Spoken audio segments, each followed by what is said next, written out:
Hola, estas imágenes tienen algo en común.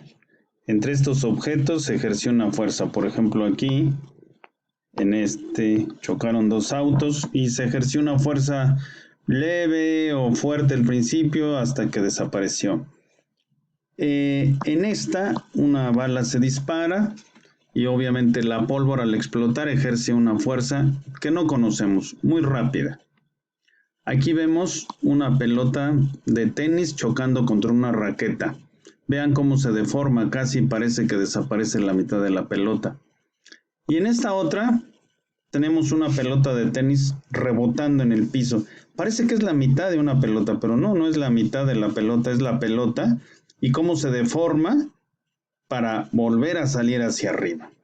En estos casos, fíjense que aplicando directamente la segunda ley de Newton, es difícil obtener algo.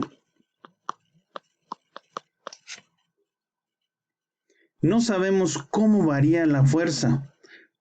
Hasta ahora lo que hemos empleado son fuerzas que se aplican durante un cierto tiempo y que siempre están actuando. Es decir, fuerzas que si hiciéramos un diagrama, pues siempre tendría un cierto valor. Ese sería el valor F de la fuerza, F0. Decimos un niño empuja una silla con una cierta fuerza, bueno, pues esa fuerza no varía. O si decimos, por ejemplo, que la tensión cuando un objeto está haciendo, digamos, que lo hacemos girar, pues esta tensión es la misma, responde al mismo caso de una tensión constante, ¿verdad? Bueno, entonces estos casos que tenemos aquí del choque, de la pistola y demás, la fuerza no varía así, son fuerzas que varían así, ya sea muy rápidamente o bien más lentamente, pero hay otras que pueden variar así, ¿verdad? O sea, de un modo asimétrico. No es la misma subida antes y después de un cierto tiempo en que alcance su valor máximo. Entonces, estos son casos difíciles de estudiar con la segunda ley de Newton. Por eso es que se recurre a nuevos conceptos en los que no nos interesa tanto determinar ¿qué ocurre exactamente con la fuerza? Pues podría ser una fuerza muy rara, digamos así de este estilo, pero no, a nosotros no nos va a interesar qué ocurre exactamente con la fuerza. Vamos a tomar un promedio. Ustedes saben que toda esta fuerza se puede sustituir por una fuerza promedio, actuando durante el mismo tiempo. Bueno, vamos a ver de qué manera vamos a introducir ahora dos conceptos muy importantes, denominados momento e impulso.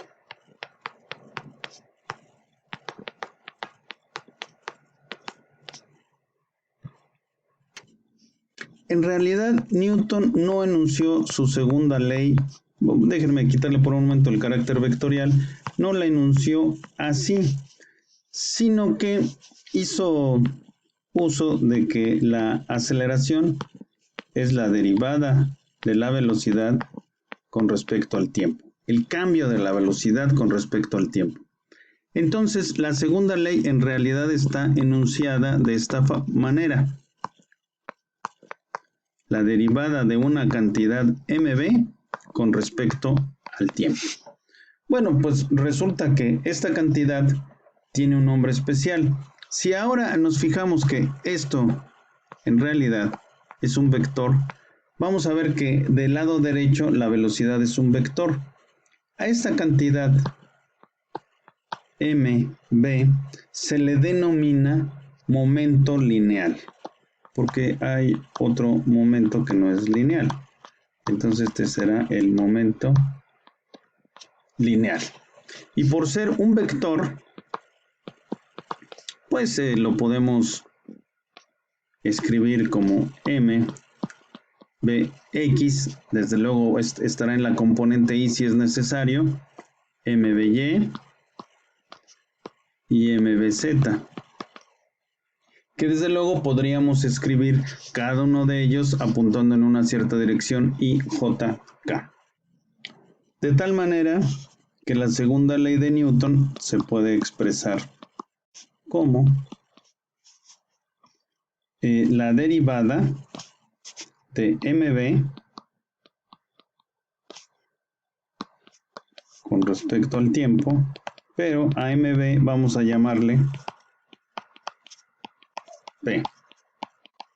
Y entonces será la derivada de p con respecto al tiempo. Recuerden que p es una cantidad vectorial.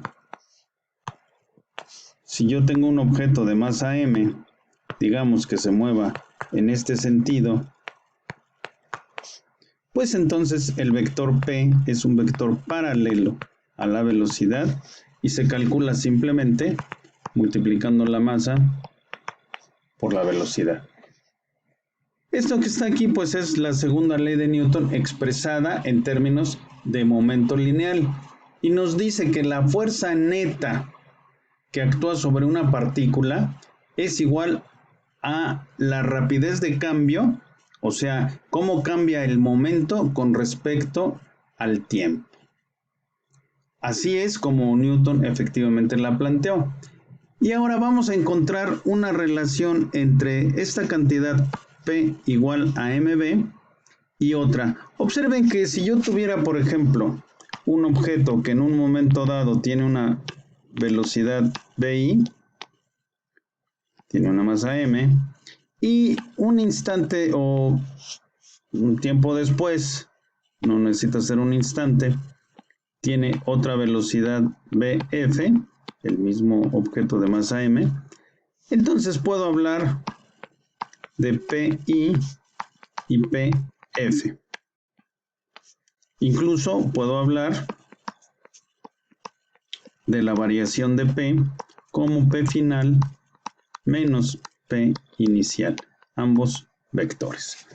Bueno, vamos a ver ahora a definir un nuevo término, el impulso,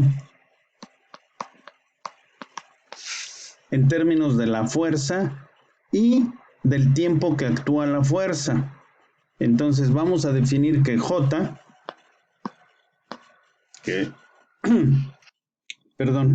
J es un vector y lo vamos a definir como la suma de fuerzas que está actuando sobre un objeto, es lo que se denomina fuerza total, y que van a actuar que va a actuar esta fuerza total durante un intervalo de tiempo delta t o t2 menos t1, y lo podemos escribir también como suma de fuerzas por delta t.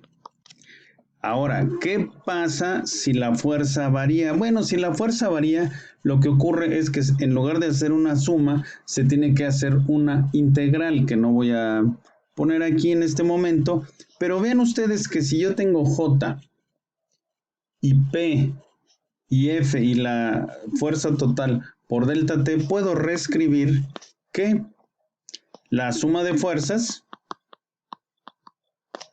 va a ser igual a J como vector entre delta T. Ahora, de esta ecuación también podemos ver que la suma de fuerzas, vamos a escribirla no como la derivada de P con respecto a T, sino como el cambio de P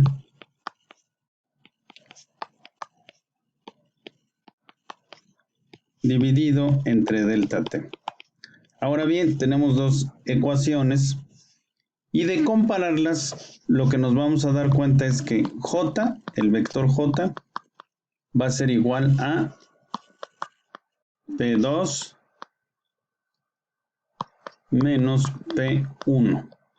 es P minúscula. Esto que está aquí en realidad es un teorema del impulso momento lineal, en donde se dice que J, el impulso, es igual al cambio del momento lineal. Es decir, si nosotros conocemos el momento lineal final, el momento lineal inicial, entonces podemos conocer el impulso. ¿Y el impulso qué es? Bueno, pues es la suma o la fuerza total multiplicada por delta t. Esto es lo que se conoce como teorema del impulso momento lineal. Ok. Es interesante notar que en lugar de J, por supuesto que podemos escribir suma de fuerzas o fuerza total por el intervalo de tiempo es igual a P2 menos P1. Ahora bien, si la fuerza no es constante, entonces para obtener la fuerza media, observen que el producto, aquí tenemos la fuerza, aquí tenemos el tiempo. Si describe una gráfica como esta, la fuerza, es decir, al principio es lenta, en algún momento tiene un máximo y después vuelve a decrecer. Entonces realmente suma de fuerzas por delta tiempo nos está hablando acerca del área bajo esta curva. Es una integral.